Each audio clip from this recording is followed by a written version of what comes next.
mentality. So we'll see which one of the two heads will be looking to get that trophy this evening. Last year in this scenario, it was Constant Spring that took it on their home soil, a 2-0 victory over Med Forest. Now it will be a different team that will be taking this title as both teams come onto the field, and that's the quartet who will be leading the teams onto the field. The man in the middle, O'Hara Headley, and he will be assisted by Leroy Willa and Ian McGowan, and the fourth official is Wilverglen Lamy.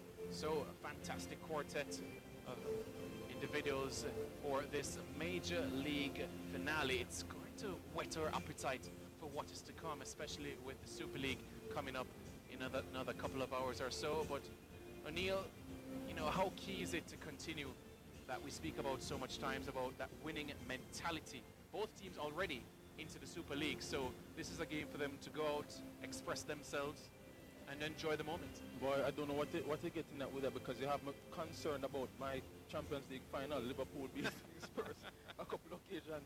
I meet them a third time in the final. Definitely complacency is a no-no.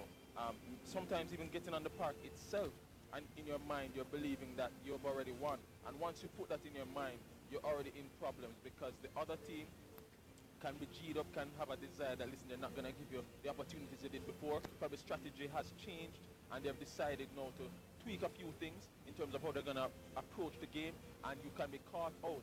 And maybe in the first few minutes or so of a game, you go behind in the game and you're not able to recover. So Seview has to be very wary of that. The coaches, Fillmore, Crombie and his staff, have to ensure that they drive home within the minds of the players that no complacency can be allowed.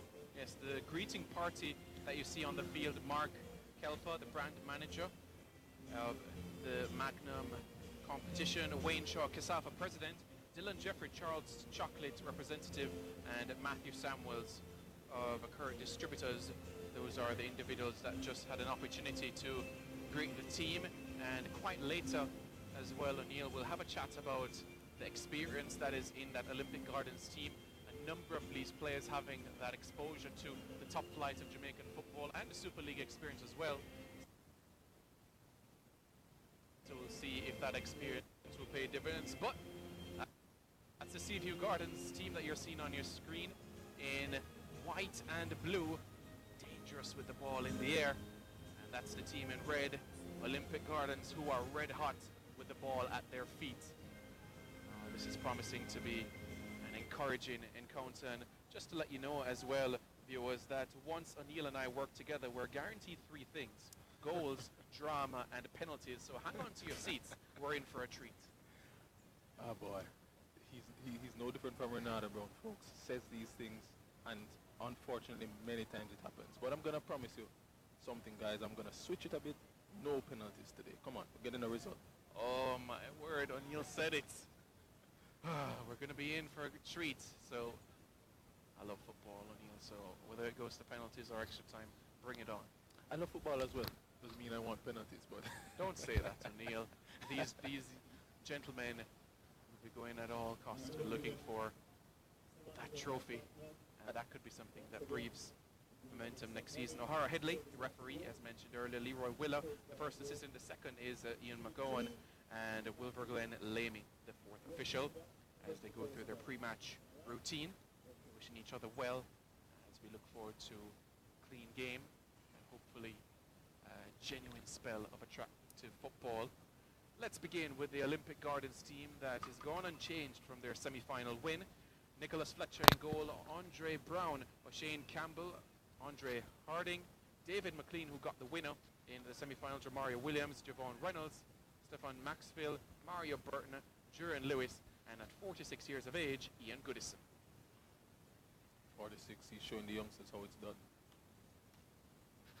Yes, he was born in 1972, so in November of this year he'll be 47 years of age. So can you imagine it, O'Neill? You can put on your boots quite shortly. Well, let's go through the Seview Gardens team.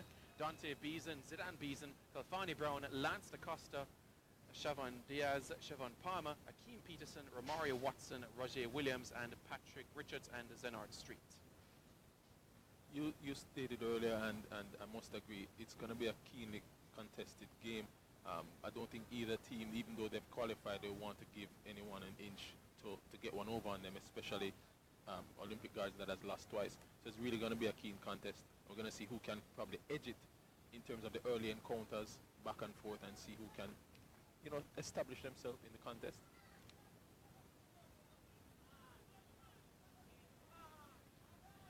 All right, we're getting set now for the kickoff. Oh, another thing to watch, Simon, is the surface a little damp, a little wet, and that could be a concern for the footing of the defenders. So we're underway, the Major League finale. Olympic Gardens kicking from right to left. Team in red shirts, white shorts, and white socks. And Seview Gardens in white shirts, blue shorts, and blue socks. The dangerous Julian Lewis, who got the assist in the semi-finals over Ligony United. That's him on your screen. Both teams, they have so much in common since the start of the knockout stages. Seview needed penalties to get by Greenwich Town in the last 8, while Olympic Gardens needed a shootout to squeeze by Bull Bay. Semi-finals, both teams secured 1-0 victories. An unmarked Lance DeCosta was the difference for Seview over New Kingston. And here they come again at this team, but it's an offside. Referee Headley didn't see the flag from Mr. McGowan.